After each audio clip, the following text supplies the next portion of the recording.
वड़क्कम थाटंते मन्निल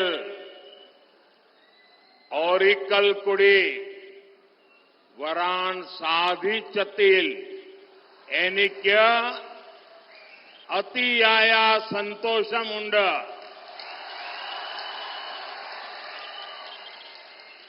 वड़क्कम Nathan Triprayar Ramaswamy मंदिर और गुरुवायूर मंदिर की इस पावन भूमि को मैं प्रणाम करता हूं।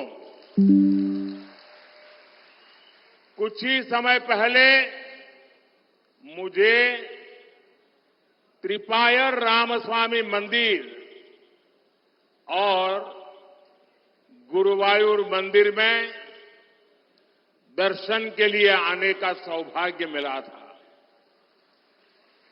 और आज मैं एक ऐसे अवसर पर आलतूर आया हूं जब चैत्र नवरात्रि का पावन पर्व चल रहा है। इस समय केरला में नए वर्ष का विशु का उत्सव मनाया जा रहा है। कुछ सप्ताह पहले ही आप सभी ने यहां धूमधाम से मणापुल्लिकावु बेला भी मनाया। लोकतंत्र के इस महापर्व के बीच त्रिशूर पुरम पर्व भी मनाया जाएगा। कुछ ही दिनों में रामनवमी का पर्व भी आने वाला है। यहां पड़ोस के त्रिशूर में स्थित त्रिपायर मंदिर को तो दक्षिण की अयोध्या कहा जाता है। इतने सारे संयोग बता रहे हैं कि ये समय कुछ खास है। ये पॉजिटिव वातावरण विकसित भारत के संकल्प को नई ऊर्जा दे रहा है। വടക്കുംനാഥന്റെയും തൃപ്രയാർ ശ്രീരാമസ്വാമി ക്ഷേത്രത്തിന്റെയും ഗുരുവായൂർ ക്ഷേത്രത്തിന്റെയും ഈ പാവനമായ ഭൂമിയെ ഞാൻ നമിക്കുന്നു. കുറച്ചു നാളുകൾക്ക് മുമ്പ് എനിക്ക് തൃപ്രയാർ ശ്രീരാമസ്വാമി ക്ഷേത്രത്തിലും ഗുരുവായൂർ ക്ഷേത്രത്തിലും ദർശനം നടത്താനുള്ള സൗഭാഗ്യം ലഭിച്ചിരുന്നു. എന്നാൽ ഇപ്പോൾ ഞാൻ ചൈത്ര നവരാത്രിയുടെ പുണ്യനാളുകളിൽ ഈ ആലത്തൂരിൽ വന്നിരിക്കുകയാണ്. ഇപ്പോൾ കേരളത്തിൽ പുതുവത്സരത്തിന്റെ വിഷുവിന്റെ ആഘോഷം നടന്നുകൊണ്ടിരിക്കുകയാണ്. കുറച്ചാഴ്ചകൾക്ക് മുമ്പാണ് നിങ്ങൾ ആവേശത്തോടെ മണപ്പുള്ളിക്കാവിലെ വേല നടത്തിയത്. ജനാധിപത്യത്തിന്റെ ഈ മഹത്തായ ഉത്സവത്തിന്റെ ഇടയിൽ തൃശൂർ പൂരവും ആഘോഷിക്കപ്പെടാൻ പോവുകയാണ്. കുറച്ചു ദിവസങ്ങൾക്ക് ശേഷം രാമനവമിയും നാം ആഘോഷിക്കും. ഇവിടെ അടുത്തുള്ള തൃപ്രയാർ ക്ഷേത്രം ദക്ഷിണ ഭാരതത്തിലെ അയോധ്യ ആയിട്ടാണ് വിശേഷിപ്പിക്കപ്പെടുന്നത്. ഇത്രയും കാര്യങ്ങൾ കാണിക്കുന്നത് ഈ കാലം പ്രത്യേകത ഉള്ളതാണ് എന്ന് നമ്മളെ മനസ്സിലാക്കാനാണ്. ഈ ശുഭകരമായ കാലം വികസിത ഭാരതത്തിനായി പ്രതിജ്ഞ എടുക്കാനുള്ളതാണ്. അതിനുള്ള ഊർജം തരുന്നതാണ്. साथियों, आप सबका ये जन समर्थन और प्रेम देखकर मैं विश्वास से कह सकता हूं केरला का ये नया वर्ष एक नया आरंभ लेकर आया है। ये नववर्ष केरला के विकास का वर्ष होगा। ये नववर्ष नई राजनीति के आरंभ का वर्ष होगा। अब केरला पार्लियामेंट में अपनी मजबूत आवाज भेजेगा। इसलिए आज केरला भी कह रहा है, फिर एक बार, फिर एक बार, फिर एक बार, फिर एक बार, फिर एक बार, फिर एक बार, फिर एक बार। സുഹൃത്തുക്കളെ, നിങ്ങളുടെ പിന്തുണയും സ്നേഹവും കണ്ടിട്ട് ഞാൻ വിശ്വാസത്തോടെ പറയും, ഈ പുതിയ വർഷം പുതിയ തുടക്കം കൊണ്ടുവരാൻ പോവുകയാണെന്ന്. ഈ പുതിയ വർഷം കേരളത്തിന് വികസനത്തിന്റെ വർഷമായിരിക്കും, പുതിയ രാഷ്ട്രീയം തുടങ്ങുന്നതിന്റെ വർഷമായിരിക്കും. ഇത്തവണ പാർലമെന്റിലേക്ക് കേരളം തങ്ങളുടെ ശക്തമായ ശബ്ദങ്ങളെ കേൾപ്പിക്കും. അതുകൊണ്ട് ഇന്ന് കേരളം പറഞ്ഞുകൊണ്ടിരിക്കുന്നു, ഒരിക്കൽ കൂടി മോഡി സർക്കാർ. साथियों, कल नववर्ष विशु के पावन अवसर पर ही बीजेपी ने अपना संकल्प पत्र जारी किया है। बीजेपी का संकल्प पत्र देश के विकास का संकल्प पत्र है। बीजेपी के संकल्प पत्र में मोदी युडे गारंटी होती है।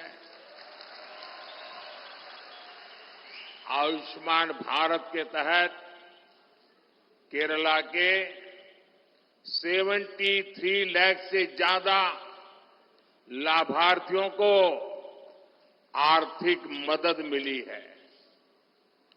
अब बीजेपी ने घोषणा की है कि 70 ईयर से अधिक आयु के सभी सीनियर सिटीजन्स को आयुष्मान योजना के तहत फ्री मेडिकल ट्रीटमेंट मिलेगी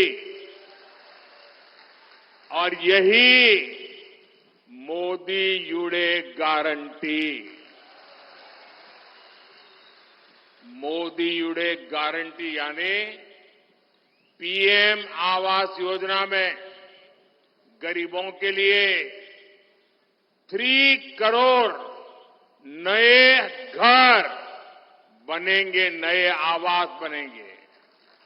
यहां केरला में भी हजारों गरीबों को नए घर मिलेंगे।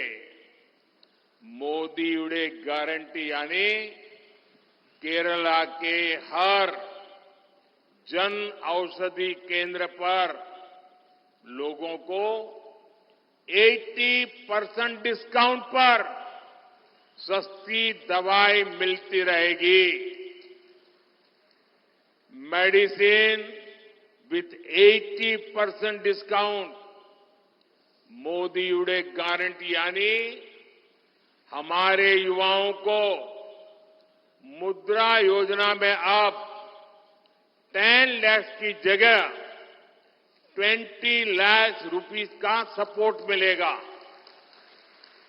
സുഹൃത്തുക്കളെ, ഇന്നലെ വിഷുവിന്റെ പുണ്യദിനത്തിലാണ് ബിജെപി തങ്ങളുടെ പ്രകടന പത്രിക പുറത്തിറക്കിയത്. ബിജെപിയുടെ പ്രകടന പത്രിക രാജ്യത്തിന്റെ വികസനത്തിന്റെ കാര്യപരിപാടിയാണ്. ബിജെപിയുടെ പ്രകടന പത്രികയിൽ മോദിയുടെ ഗ്യാരണ്ടിയുണ്ട്. കേരളത്തിലെ ആയുഷ്മാൻ ഭാരത് പദ്ധതിയിലൂടെ 73 ലക്ഷത്തിലധികം ഗുണഭോക്താക്കൾക്ക് സാമ്പത്തിക സഹായം ലഭിച്ചിട്ടുണ്ട്. ഇപ്പോൾ ബിജെപി വാഗ്ദാനം ചെയ്തിരിക്കുന്നു, ഇനി മുതൽ 70 വയസ്സു കഴിഞ്ഞ എല്ലാ മുതിർന്ന പൗരന്മാർക്കും ആയുഷ്മാൻ ഭാരതിലൂടെ സൗജന്യ ചികിത്സ ലഭിക്കുമെന്ന്. ഇതാണ് മോദിയുടെ ഗ്യാരണ്ടി. മോദിയുടെ ഗ്യാരണ്ടി എന്ന് പറഞ്ഞാൽ പാവങ്ങൾക്ക് പ്രധാനമന്ത്രി ആവാസ് യോജന പ്രകാരം 3 കോടി വീടുകൾ നിർമ്മിക്കും. ഇതിൽ കേരളത്തിലെ പാവപ്പെട്ട ആയിരങ്ങൾക്ക് പുതിയ വീടുകൾ ലഭിക്കും. മോദിയുടെ ഗ്യാരണ്ടി എന്ന് പറഞ്ഞാൽ കേരളത്തിലെ ജന ഔഷധി കേന്ദ്രങ്ങളിൽ നിന്നും ജനങ്ങൾക്ക് 80% കിഴിവിൽ മരുന്ന് ലഭിക്കുമെന്നതാണ്. മോദിയുടെ ഗ്യാരണ്ടി എന്ന് പറഞ്ഞാൽ ആയിരക്കണക്കിന് യുവാക്കൾക്ക് ഇനി മുതൽ 10 ലക്ഷത്തിനു പകരം 20 ലക്ഷം രൂപ മുദ്രാ പദ്ധതിയിലൂടെ സാമ്പത്തിക സഹായം ലഭിക്കുമെന്നതാണ്. साथियों, बीजेपी ने अगले 5 इयर्स के लिए विकास और विरासत दोनों का विजन सामने रखा है. एक क्षेत्र केरला का इतना बड़ा सांस्कृतिक केंद्र है. पालक्कड़ तो गेटवे ऑफ केरला कहा जाता है. यहां की प्राकृतिक सुंदरता किसी का भी मन मोह लेती है. यहां केरला में कितने ही भव्य मंदिर है, चर्च है, आस्था के स्थल है. अगले 5 इयर्स में हम केरला की इस हेरिटेज को ग्लोबल बनाने के लिए काम करेंगे.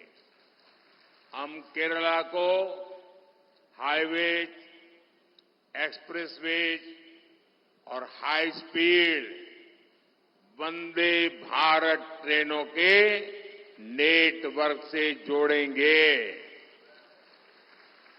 और हमारे सुरेश जी का जब एमपी थे तब भी वंदे भारत नेटवर्क के लिए बहुत ही आग्रह रहता, पूरी डिजाइन बना करके लाते थे. और आज मैं आपको वादा करता हूं, हम इन सारे कामों की दिशा में आगे बढ़ेंगे. यहां पर्यटन के इस अवसरों को बहुत संभावना है. केरल में जितना लाभ लेना चाहिए अभी तक लिया नहीं है. और इसलिए हम टूरिज्म को बढ़ावा देने के लिए हर प्रकार के प्रयास करेंगे. സുഹൃത്തുക്കളെ, ബിജെപി അടുത്ത 5 വർഷത്തേക്ക് വികസനവും പാരമ്പര്യവും രണ്ടിനും പ്രാധാന്യം കൊടുക്കുന്ന ഒരു സങ്കല്പമാണ് മുന്നോട്ട് വെച്ചിട്ടുള്ളത്. കേരളം എന്ന പ്രദേശം വലിയ സാംസ്കാരിക കേന്ദ്രമാണ്. പാലക്കാട് കേരളത്തിലേക്കുള്ള പ്രവേശന കവാടമാണെന്നാണ് അറിയപ്പെടുന്നത്. ഇവിടുത്തെ പ്രകൃതി ഭംഗി ആരുടെ മനസ്സിനെയും മോഹിപ്പിക്കുന്നതാണ്. ഇവിടെ കേരളത്തിൽ എത്ര ഗംഭീരമായ ക്ഷേത്രങ്ങളുണ്ട്, പള്ളികളുണ്ട്, മറ്റാരാധനാ കേന്ദ്രങ്ങളുണ്ട്. അടുത്ത 5 വർഷങ്ങൾക്കുള്ളിൽ നമ്മൾ കേരളത്തിന്റെ ഈ പാരമ്പര്യത്തെ അന്തർദേശീയവൽക്കരിക്കാൻ പോവുകയാണ്. നമ്മൾ കേരളത്തെ ഹൈവേകൾ, എക്സ്പ്രസ് വേകൾ, അതിവേഗ വന്ദേ ഭാരത് തീവണ്ടികൾ എന്നിവയുടെ നെറ്റ്വർക്കിലൂടെ ബന്ധിപ്പിക്കും.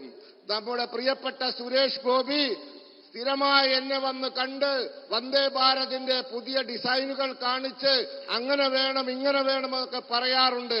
ആ എല്ലാ ആവശ്യങ്ങളും നമ്മൾ പരിഗണിച്ച് യാഥാർത്ഥ്യമാക്കുമെന്ന് ഉറപ്പു നൽകുന്നു.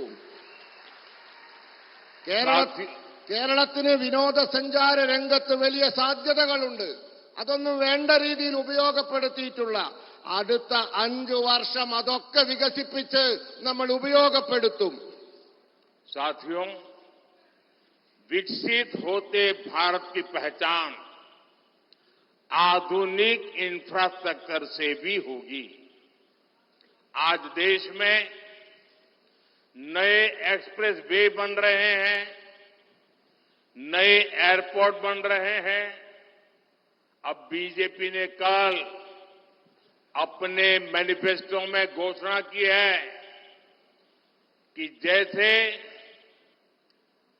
पश्चिम भारत में अहमदाबाद मुंबई के बीच बुलेट ट्रेन का काम चल रहा है, आने वाले कुछ समय में ये काम पूरा होकर के बुलेट ट्रेन दौड़ना शुरू करेगी। देश की पहली बुलेट ट्रेन दौड़ेगी। इसका अनुभव देखते हुए कल हमने संकल्प पत्र में कहा है कि जैसे पश्चिम भारत में बुलेट ट्रेन का काम आगे चल रहा है, आगे चल करके नॉर्थ, साउथ, ईस्ट 3 क्षेत्रों में बुलेट ट्रेन के लिए सर्वे काम शुरू कर दिया जाएगा और साउथ को भी बुलेट ट्रेन मिले। साउथ में चलने वाली ये बुलेट ट्रेन यहां के विकास को गति देगी और रोजगार के हजारों नए अवसर बनाएगी। एनडीए सरकार के तीसरे कार्यकाल में इसके लिए बहुत जल्द सर्वे का काम शुरू किया जाएगा। സുഹൃത്തുക്കളെ, വികസിതമായിരിക്കുന്ന ഭാരതത്തിന്റെ മുഖമുദ്ര ആധുനിക അടിസ്ഥാന സൗകര്യങ്ങളായിരിക്കും. ഇന്ന് രാജ്യത്ത് പുതിയ എക്സ്പ്രസ് വേകൾ ഉണ്ടാക്കുന്നു. ഇന്ന് രാജ്യത്ത് പുതിയ വിമാനത്താവളങ്ങൾ നിർമ്മിക്കപ്പെടുന്നു. ഇപ്പോൾ ബിജെപി അതിന്റെ പ്രകടന പത്രികയിൽ ചില കാര്യങ്ങൾ പറഞ്ഞിട്ടുണ്ട്. നമുക്കറിയാം, പശ്ചിമ ഭാരതത്തിൽ ബുള്ളറ്റ് ട്രെയിൻ നിർമ്മിച്ചു കഴിഞ്ഞു. അത് അഹമ്മദാബാദിൽ നിന്നും മുംബൈ വരെയുള്ള ബുള്ളറ്റ് ട്രെയിൻ പാത ഇതാ അവസാന ഘട്ടത്തിലാണ്, ഓടാൻ പോവുകയാണ്. ആ അനുഭവത്തിൽ നിന്നും നമ്മൾ ഒരു പാഠം പഠിച്ചു. ഇനി നമ്മുടെ രാജ്യത്ത് ഉത്തര ഭാരതത്തിലും ദക്ഷിണ ഭാരതത്തിലും കിഴക്കൻ ഭാരതത്തിലും ബുള്ളറ്റ് ട്രെയിനുകൾ വേണമെന്ന് നാം തീരുമാനിച്ചിരിക്കുന്നു. നമ്മൾ അതിവേഗ ബുള്ളറ്റ് ട്രെയിനുകൾ ഈ ദക്ഷിണ ഭാരതത്തിലും കൊണ്ടുവരാൻ പോവുകയാണ്. അങ്ങനെ ഈ ബുള്ളറ്റ് ട്രെയിൻ നമ്മുടെ പ്രദേശത്ത് വന്നാൽ ആ ബുള്ളറ്റ് ട്രെയിൻ നമ്മുടെ വികസനത്തിന്റെ വേഗത കൂട്ടും, അനേകായിരം തൊഴിലവസരങ്ങൾ സൃഷ്ടിക്കും. ഒരു കാര്യം ഉറപ്പു നൽകാം, വരാൻ പോകുന്ന എൻഡിഎയുടെ മൂന്നാമത്തെ സർക്കാർ എത്രയും പെട്ടെന്ന് തന്നെ ഈ ബുള്ളറ്റ് ട്രെയിനിന്റെ സർവേ ജോലി ആരംഭിക്കുന്നതായിരിക്കും. साथियों, ये चुनाव देश के भविष्य के लिए फैसले लेने का चुनाव है। ये चुनाव आपके उज्जवल भविष्य की गारंटी के लिए चुनाव है। ये चुनाव आपके बच्चों के उज्जवल जीवन के लिए गारंटी देने का चुनाव है। केरल के लोगों ने लास्ट 10 इयर्स में देखा है कि कैसे एनडीए सरकार ने दुनिया भर में भारत की साख बढ़ाई है। कांग्रेस सरकार ने भारत की छवि कमजोर देश की बना दी थी। बीजेपी सरकार ने भारत को एक मजबूत देश बनाया है। आज जब कोई भारतीय विदेश जाता है, गल्फ जाता है, तो उसे सम्मान से देखा जाता है। आज का भारत युद्ध में फंसे अपने नागरिकों को रेस्क्यू करने की ताकत रखता है। आज का भारत कोरोना जैसी महामारी में दूसरे देशों की ओर नहीं देखता। हम स्वदेशी वैक्सीन बनाते हैं, अपने देश के साथ साथ विश्व के दूसरे देशों की सहायता भी करते हैं। मैं बताना चाहता हूं, लास्ट 10 इयर्स में जो हुआ है, आपको लगता है बहुत कुछ हुआ है, पूरे देश में बदल रहा है, लेकिन मोदी क्या कहता है?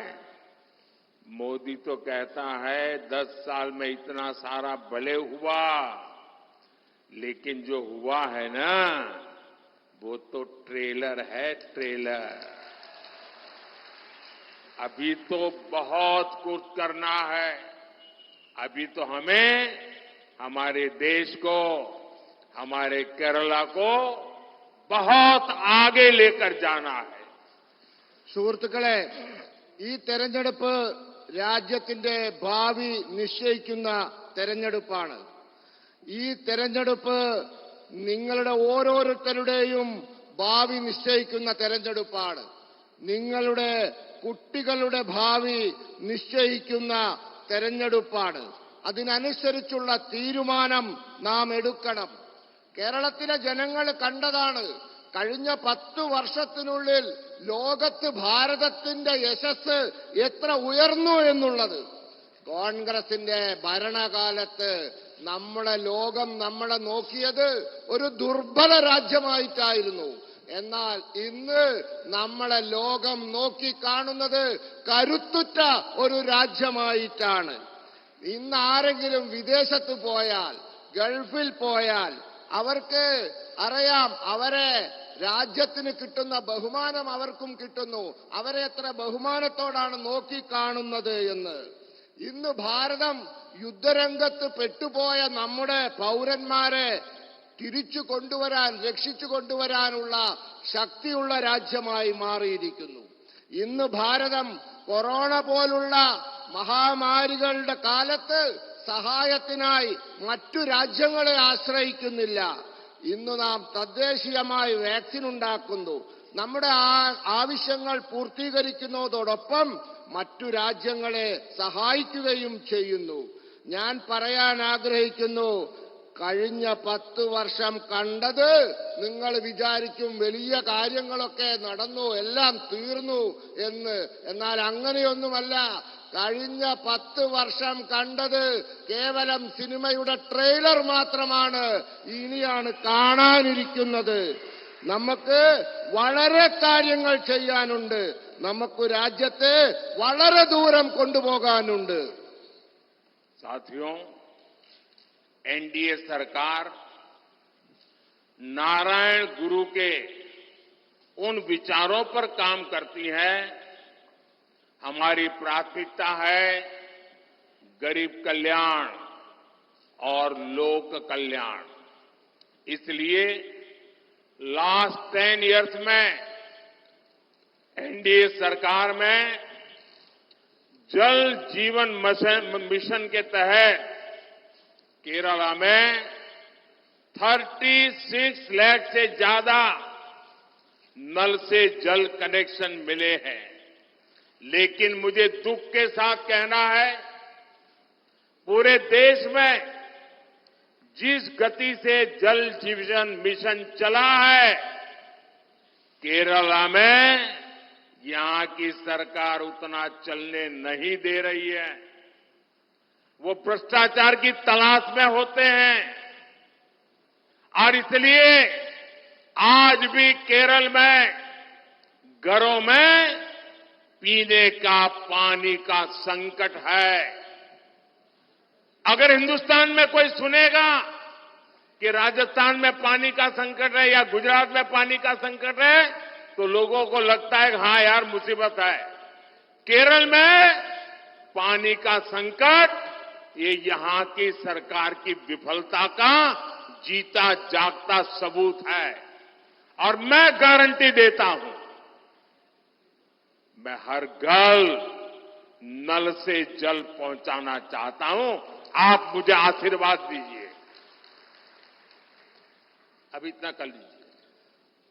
സുഹൃത്തുക്കളെ, എൻഡിഎ സർക്കാർ ശ്രീനാരായണ ഗുരുദേവന്റെ ആദർശങ്ങളിൽ ഉറച്ചു നിന്നുകൊണ്ട് ജോലി ചെയ്യുന്നതാണ്.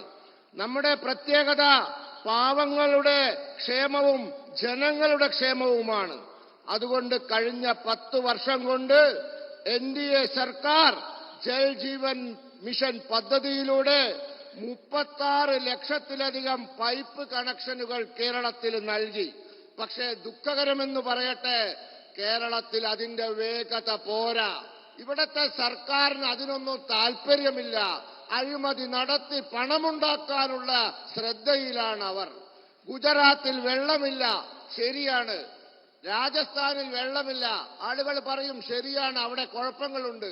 പക്ഷെ കേരളം അങ്ങനെയാണോ? കേരളത്തില് ജലം ലഭിക്കുന്ന സംസ്ഥാനത്ത് പോലും എല്ലാ വീട്ടിലും വേണ്ട സ്പീഡിൽ, വേഗതയിൽ കേന്ദ്രം കൊടുക്കുന്ന പൈസക്കനുസരിച്ച് വെള്ളം എത്തിക്കുന്നില്ല. എന്നാൽ ഞാൻ നിങ്ങൾക്ക് ഉറപ്പ് നൽകുന്നു, നിങ്ങൾ എന്നെ അനുഗ്രഹിച്ചാൽ ഞാൻ ഇവിടത്തെ ഓരോ വീട്ടിലും പൈപ്പിൽ വെള്ളം എത്തിക്കുമെന്ന് ഇതാ വാഗ്ദാനം നൽകുന്നു. पीएम गरीब कल्याण अन्न योजना से करीब 1,50,00,000 लाभार्थियों उनको मुफ्त राशन मिल रहा है। बीजेपी ने संकल्प पत्र में एक गारंटी दी है कि ये योजना अगले 5 साल बढ़ाई जाएगी और आने वाले 5 साल भी मुफ्त राशन मिलता रहेगा। एनडीए सरकार केरला में फिशरीज क्लस्टर्स बनाकर यहां के मछुआरों का जीवन बदलने के लिए काम करेगी।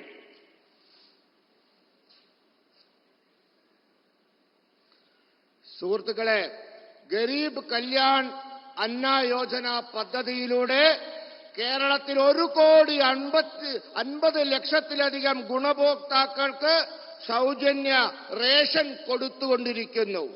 ബിജെപിയുടെ പ്രകടന പത്രികയിൽ ഗ്യാരണ്ടി നൽകിയിരിക്കുന്നു. ഈ പദ്ധതി അടുത്ത 5 വർഷം കൂടി നീട്ടും എന്ന് വെച്ചാൽ ഈ ആളുകൾക്ക് ഈ 5 വർഷം കൂടി സൗജന്യ റേഷൻ ലഭിക്കും. എൻഡിഎ സർക്കാർ കേരളത്തില് മത്സ്യപ്രവർത്തകരുടെ കൂട്ടായ്മയുണ്ടാക്കി, ഫിഷറീസ് ക്ലസ്റ്ററുകൾ ഉണ്ടാക്കി ഇവിടത്തെ മത്സ്യപ്രവർത്തകരുടെ ജീവിതം മാറ്റിമറിക്കാനുള്ള ജോലി ചെയ്തുകൊണ്ടിരിക്കുകയാണ്. साथियों, आज बीजेपी के शासन में देश तेजी से आगे बढ़ रहा है, लेकिन एलडीएफ, यूडीएफ केरला को पीछे धकेल रहे हैं। एनडीए सरकार केरला और इस क्षेत्र के विकास के लिए जो प्रयास कर रही है, राज्य सरकार उसमें भी बाधा डाल रही है। ये लोग नेशनल हाईवेज के प्रोजेक्ट भी रोकना चाहते हैं, क्योंकि लेफ्ट सरकारों का एक ही कैरेक्टर है। लेफ्ट वालों का एक ही कैरेक्टर है, चाहे वो त्रिपुरा में हो तो भी ऐसा ही करते थे, बंगाल में थे तब भी ऐसा ही करते थे, और केरल में भी जब मौका मिलता है ऐसा ही करते हैं। लेफ्ट वालों का कैरेक्टर क्या है? Nothing left and nothing right, यानी जहां लेफ्ट का शासन होता है वहां कुछ भी बाकी नहीं रहता और कुछ भी सही नहीं होता। इन्होंने बंगाल को बदहाल बनाया, ये लोग त्रिपुरा में भी ताश दिलाए थे, वही काम ये केरला में भी कर रहे हैं। സുഹൃത്തുക്കളെ, ഇന്ന് ബിജെപിയുടെ ഭരണത്തിൽ രാജ്യം വേഗത്തിൽ മുന്നോട്ട് കുതിക്കുകയാണ്. എന്നാൽ എൽഡിഎഫും യുഡിഎഫും കേരളത്തെ പിന്നോട്ട് വലിക്കുകയാണ്. എൻഡിഎ സർക്കാർ കേരളത്തിന്റെയും ഈ പ്രദേശത്തിന്റെ വികസനത്തിന്റെയും പ്രവർത്തനത്തിനായി പ്രവർത്തിക്കുകയാണ്. സംസ്ഥാന സർക്കാർ ആവട്ടെ ആ പ്രയാസങ്ങൾക്കെല്ലാം തടസ്സം സൃഷ്ടിക്കുകയാണ്. ഈ ആളുകൾ ദേശീയ ഹൈവേ നിർമ്മാണ പദ്ധതി പോലും തടസ്സപ്പെടുത്തുകയാണ്. ഇതിനൊരു കാരണമുണ്ട്. ഇത് ഇടതിന്റെ സ്വഭാവമാണ്. ഇതാണ് അവരുടെ സ്വഭാവം. അത് ബംഗാളിലും അങ്ങനെയായിരുന്നു, ത്രിപുരയിലും അങ്ങനെയായിരുന്നു, ഇപ്പൊ കേരളത്തിലും അങ്ങനെയാണ്. എന്താണ് ഇടതിന്റെ സ്വഭാവം? എവിടെയെങ്കിലും ഇടത് ഭരിച്ചാൽ ഇടത്തും ഒന്നും ഉണ്ടാവില്ല, വലത്തും ഒന്നും ഉണ്ടാവില്ല, ഒന്നും ബാക്കിയുണ്ടാവില്ല, ഒന്നും ശരിയാവുകയുമില്ല.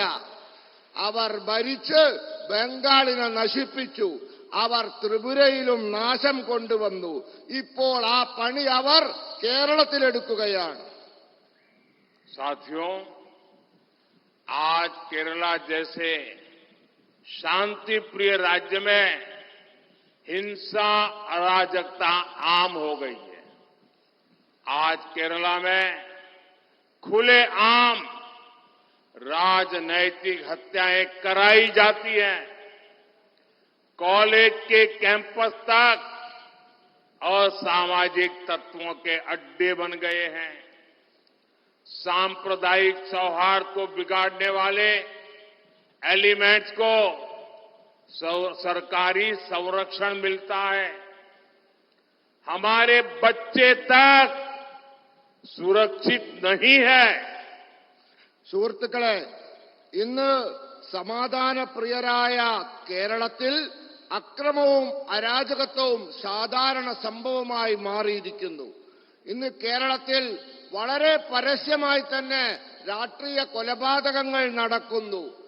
കേരളത്തിലെ കോളേജ് ക്യാമ്പസുകൾ വരെ സാമൂഹ്യ വിരുദ്ധരുടെ കേന്ദ്രമായിരിക്കുന്നു. സാമുദായിക സൗഹാർദ്ദം തകർക്കുന്ന ശക്തികൾക്ക് സർക്കാർ സംരക്ഷണം ലഭിക്കുന്നു. നമ്മുടെ കുട്ടികൾ വരെ സുരക്ഷിതരല്ല. साथियों, केरला में जनता के पैसों की खुलेआम लूट हो रही है। ये लोग भ्रष्टाचार के नए नए मॉडल लेकर आते हैं। जनता का एवरी सिंगल रुपया लूटना चाहते हैं। कुरुवन्नूर कोऑपरेटिव बैंक स्कैम लेप की लूट का एक ऐसा उदाहरण है। हर कोई जिससे परेशान है। जिस बैंक में गरीबों ने, मध्यम वर्ग ने अपनी मेहनत के सैकड़ों करोड़ रुपए जमा किए थे, उस बैंक को सीपीएम के लोगों ने पूरी तरह लूटकर कंगाल कर दिया। ये जो गरीबों ने, मध्यम वर्ग ने बैंक में पैसे रखे थे, क्योंकि घर में बेटी की उम्र बढ़ रही थी, उन्होंने सोचा कि बेटी की शादी करवानी है, बैंक में पैसे जमा कराएं, कुछ ब्याज मिलेगा, पैसे बढ़ेंगे और जब शादी का समय आएगा तो बेटी के काम आएगा। लेकिन इन सीपीएम वालों ने गरीब की बेटी की शादी को भी अनेक संकटों में डाल दिया। मध्यम वर्ग के परिवार की शादी को, बेटे की, बच्चों की शादी को भी इन्होंने संकट में डाल दिया। गरीबों को उनके खिलाफ ऐसी मिली भगत का उदाहरण बहुत कम मिलेगा। इस स्कैम की वजह से हजारों परिवारों का जीवन दांव पर लग गया है। സുഹൃത്തുക്കളെ, കേരളത്തിലെ ജനങ്ങളുടെ പണം പരസ്യമായി കൊള്ളയടിക്കപ്പെടുകയാണ്. ഇവർ അഴിമതിയുടെ പുതിയ പുതിയ മാതൃകകൾ കൊണ്ടുവരികയാണ്. ജനങ്ങളുടെ ഓരോ പൈസയും കൊള്ള ചെയ്യാൻ ഇവർ ആഗ്രഹിക്കുന്നു. കരുവണ്ണൂർ സഹകരണ ബാങ്ക് അഴിമതി ഇടതിന്റെ കൊള്ളയുടെ ഇത്തരത്തിലുള്ള ഒരു ഉദാഹരണമാണ്. എല്ലാവരും ഇതിൽ അസന്തുഷ്ടരാണ്. ഏത് ബാങ്കിലാണോ പാവപ്പെട്ട ആൾക്കാർ, മധ്യവർഗത്തിൽപ്പെട്ട ആൾക്കാർ അവർ അധ്വാനിച്ചുണ്ടാക്കിയ കോടാനുകോടി രൂപകൾ നിക്ഷേപിച്ചത്, ആ ബാങ്ക് സിപിഎമ്മിന്റെ ആളുകൾ കൊള്ള ചെയ്ത് കാലിയാക്കി. പെൺകുട്ടിയുടെ വിവാഹത്തിന് വേണ്ടി നിക്ഷേപിച്ച പൈസ പാവപ്പെട്ട ആൾക്കാർ, മധ്യമവർഗത്തിലെ ആൾക്കാർ ബാങ്കിൽ പൈസ ഇട്ടാൽ പലിശയും കിട്ടും, പെൺകുട്ടിക്കോട് വിവാഹം വന്നാൽ അത് എടുക്കുകയും ചെയ്യാമെന്ന് വിശ്വസിച്ചവർ അവരെ പെൺകുട്ടികളുടെ വിവാഹം വരെ മുടക്കുന്ന പണി ഇവർ എടുത്തിരിക്കുകയാണ്. ഇത്തരത്തിലുള്ള സംഘടിത കൊള്ളകൾ കാണാൻ വളരെ വിരളമാണ്. ഈ അഴിമതി കാരണം ആയിരക്കണക്കിന് കുടുംബങ്ങളുടെ ജീവിതം ഇന്ന് കുഴപ്പത്തിലായിരിക്കുകയാണ്. अभी मुझे हमारे उम्मीदवार बहन डॉक्टर सरासू बता रही थी, कुछ दिन पहले मेरे साथ टेलीफोन पर उन्होंने इस समस्या का जिक्र किया था। अब वो कह रही है कि उनको इतने टेलीफोन आते हैं और लोग टेलीफोन पर रोते हैं कि कितनी मेहनत के पैसे उनके चले गए, कौन ये पैसे वापस लाएगा, हर कोई शिकायत कर रहा है। जी भैया.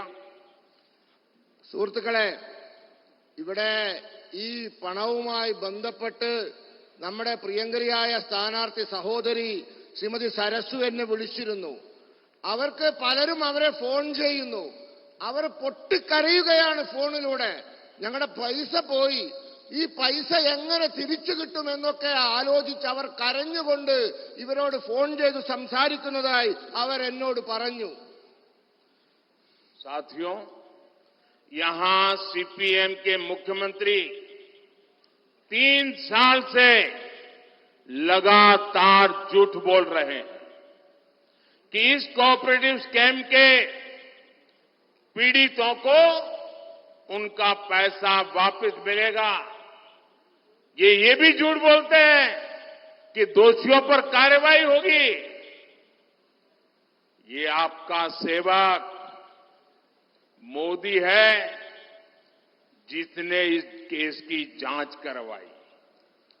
अब तक स्कैम करने वालों की करीब 90 करोड़ रुपए की संपत्ति भारत सरकार के ईडी ने अटैच कर ली है।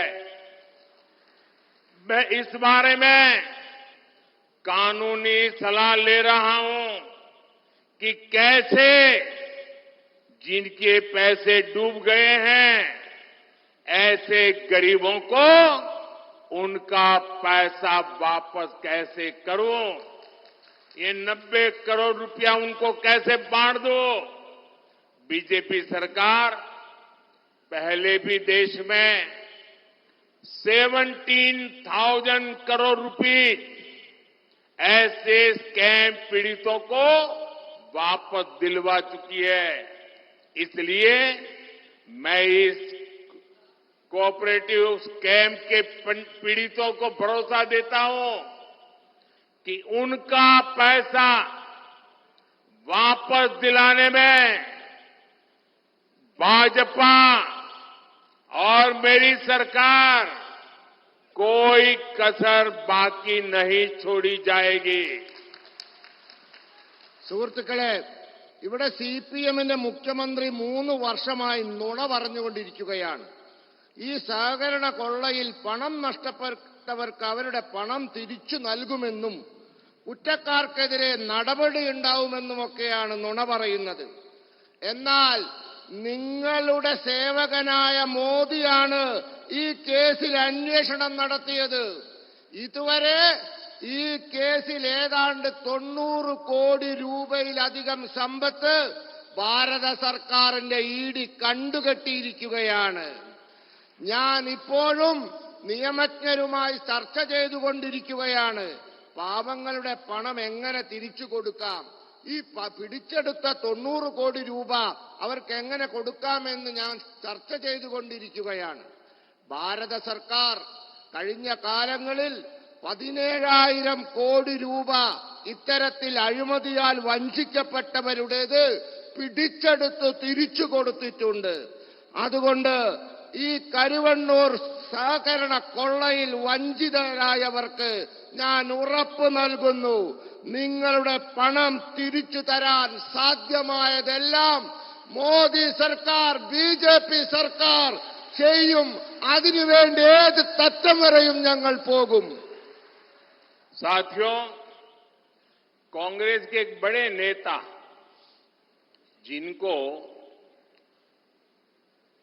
यूपी में अपनी खानदानी सीट पर इज्जत बचाना मुश्किल हो गया है और उन्होंने केरला में अपना नया ठिकाना बना लिया है।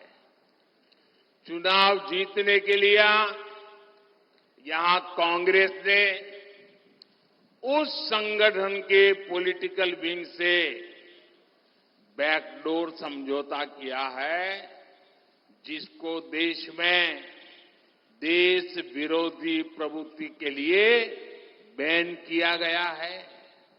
लेकिन क्या आपने कभी सुना है कांग्रेस के इन नेताओं के मुंह से कभी भी कोऑपरेटिव बैंक के स्कैम के लिए कैसे पैसे लूटे हैं एक शब्द बोलते हैं क्या? कांग्रेस के ये युवराज केरला के लोगों से वोट तो मांगेंगे, लेकिन आपके हक में, आपके मुद्दों पर एक शब्द भी नहीं बोलेंगे। സുഹൃത്തുക്കളെ, കോൺഗ്രസിന്റെ ഒരു വലിയ നേതാവ് അയാൾക്ക് യുപിയിലെ സ്വന്തം കുടുംബത്തിന്റെ സീറ്റിൽ അഭിമാനം സംരക്ഷിക്കാൻ ബുദ്ധിമുട്ടാണെന്ന് മനസ്സിലായപ്പോൾ കേരളത്തെ പുതിയ കേന്ദ്രമാക്കിയിട്ടുണ്ട്. മാത്രവുമല്ല, തെരഞ്ഞെടുപ്പിൽ ജയിക്കാൻ വേണ്ടി അവർ രാഷ്ട്രീയ സഖ്യമുണ്ടാക്കിയിരിക്കുന്നത് രാജ്യത്ത് നിരോധിക്കപ്പെട്ട സംഘടനകളുമായിട്ടാണ്. എന്നാൽ ആ നേതാവ് സഹകരണ കൊള്ളയെപ്പറ്റി എന്തെങ്കിലും ഒരു അക്ഷരം പറഞ്ഞതായി നിങ്ങൾ കേട്ടിട്ടുണ്ടോ? കോൺഗ്രസിന്റെ യുവ നേതാവ് കേരളത്തിലെ ജനങ്ങളോട് വോട്ട് ചോദിക്കും, പക്ഷെ നിങ്ങളുടെ അവകാശങ്ങൾക്കായി, നിങ്ങളുടെ പ്രശ്നങ്ങൾക്കായി അതിനെ സംബന്ധിച്ച് ഒരക്ഷരം പറയില്ല. केरला के लोगों को एलडीएफ, यूडीएफ दोनों से सावधान रहना है। केरला में भले ही कांग्रेस पार्टी लेफ्ट के लोगों को आतंकवादी कहती है, लेकिन दिल्ली में ये लोग एक साथ बैठकर चुनावी गठजोड़ करते हैं, एक ही थाली में खाते हैं। यहां केरला से बाहर निकलते ही पड़ोस में तमिलनाडु में ही दोनों पार्टियां एक साथ मिलकर चुनाव लड़ रही है। यहां भाषण देते हैं कि आतंकवादी है और वहां मिलकर के चुनाव लड़ते हैं।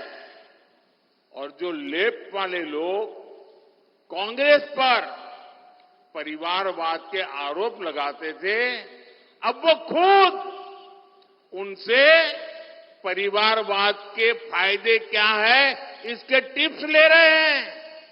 ये लोग इंडी अलायंस बनाकर साथ आए हैं क्योंकि ये जानते हैं कि मोदी इनके लूट के सब ठिकानों को ठप कर रहा है। इसलिए चाहे लेफ्ट हो या कांग्रेस, सबके निशाने पर मोदी ही है। लेकिन मैं आपको गारंटी देता हूं, बीजेपी और एनडीए को दिया गया आपका एक एक वोट गरीब के एक एक पैसे का हिसाब करेगा। സുഹൃത്തുക്കളെ, കേരളത്തിലെ ജനങ്ങൾ എൽഡിഎഫിനെയും യുഡിഎഫിനെയും രണ്ടിനെയും സൂക്ഷിക്കണം. കേരളത്തിലെ കോൺഗ്രസുകാർ, ഇടതുപക്ഷക്കാർ തീവ്രവാദികളാണെന്ന് പറയും. എന്നാൽ ഡൽഹിയിൽ ഇരുന്ന് ഇവർ ഒരുമിച്ച് ഇരുന്ന് തിരഞ്ഞെടുപ്പ് സഖ്യമുണ്ടാക്കും, ഒരു പ്ലേറ്റ് ആഹാരവും കഴിക്കും. കേരളത്തിന് പുറത്തു കടന്നാൽ ഈ തമിഴ്നാട് എത്തിയാൽ മതി, രണ്ടു പാർട്ടികളും ഒരുമിച്ച് തെരഞ്ഞെടുപ്പിൽ മത്സരിക്കുകയാണ്. അതോടൊപ്പം ഇടതുപക്ഷക്കാർ പറയും കോൺഗ്രസുകാർ കുടുംബാധിപത്യക്കാരാണെന്ന്. പക്ഷേ ഇപ്പോൾ ഇടതന്മാർ കോൺഗ്രസിൽ നിന്നും കുടുംബാധിപത്യത്തിന്റെ പാഠങ്ങൾ പഠിച്ചുകൊണ്ടിരിക്കുകയാണ്. ഇവർ ഇന്ത്യ സഖ്യം ഉണ്ടാക്കിയത് എന്തിനാണെന്നറിയാമോ? ഇവർക്കറിയാം മോദി ഇവരുടെ കൊള്ളയുടെ എല്ലാ സങ്കേതങ്ങളും തകർക്കുമെന്നിവർക്കറിയാം. അതുകൊണ്ടാണ് ഇവർ ഇന്ത്യ സഖ്യമുണ്ടാക്കിയത്. അതുകൊണ്ട് ഇവിടത്തെ ഇടതിന്റെയും കോൺഗ്രസിന്റെയും ലക്ഷ്യം മോഡിയാണ്.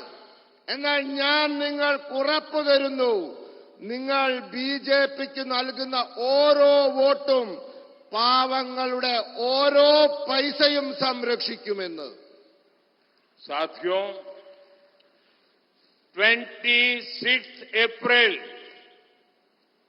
ये केरला के लिए विकास के संकल्प का दिन होगा.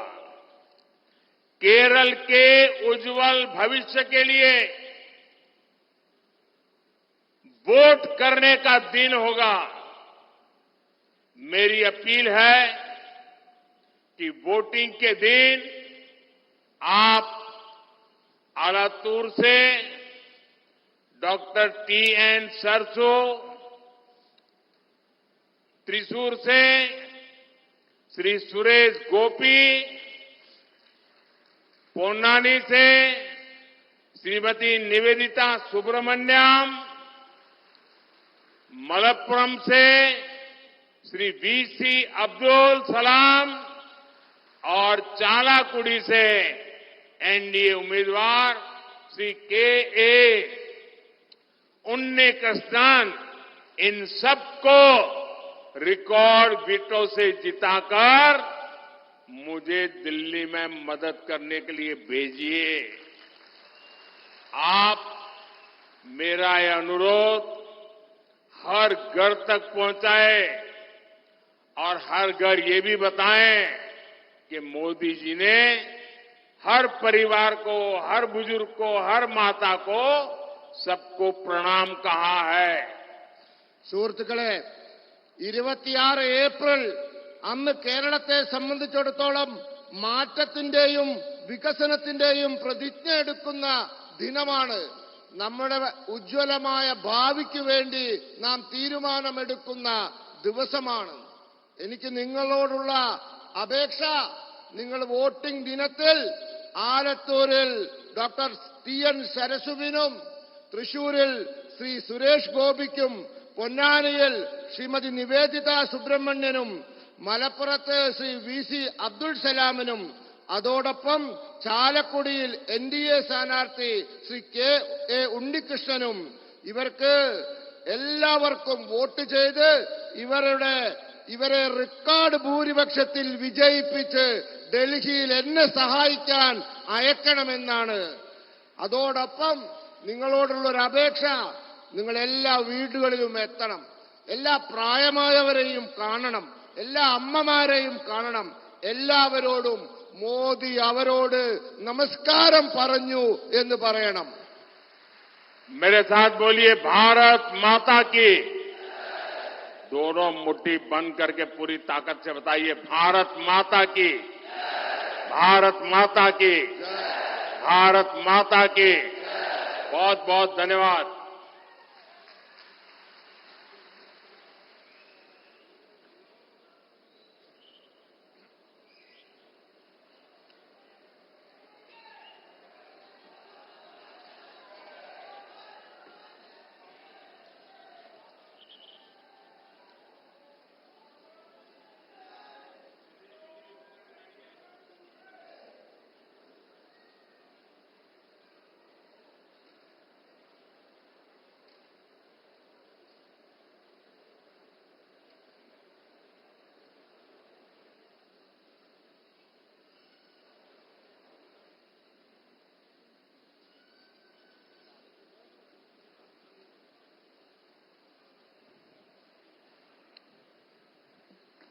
Thank you, sir, for your great words.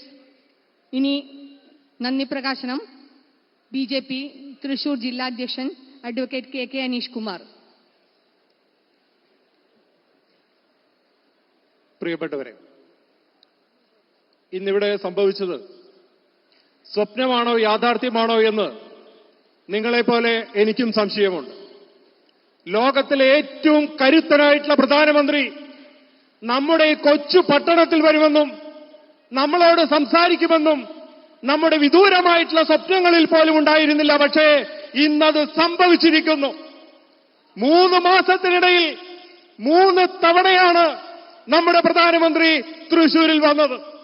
അങ്ങ് ഞങ്ങളോട് കാണിച്ച സ്നേഹത്തിന് ആ സ്നേഹം പലിശ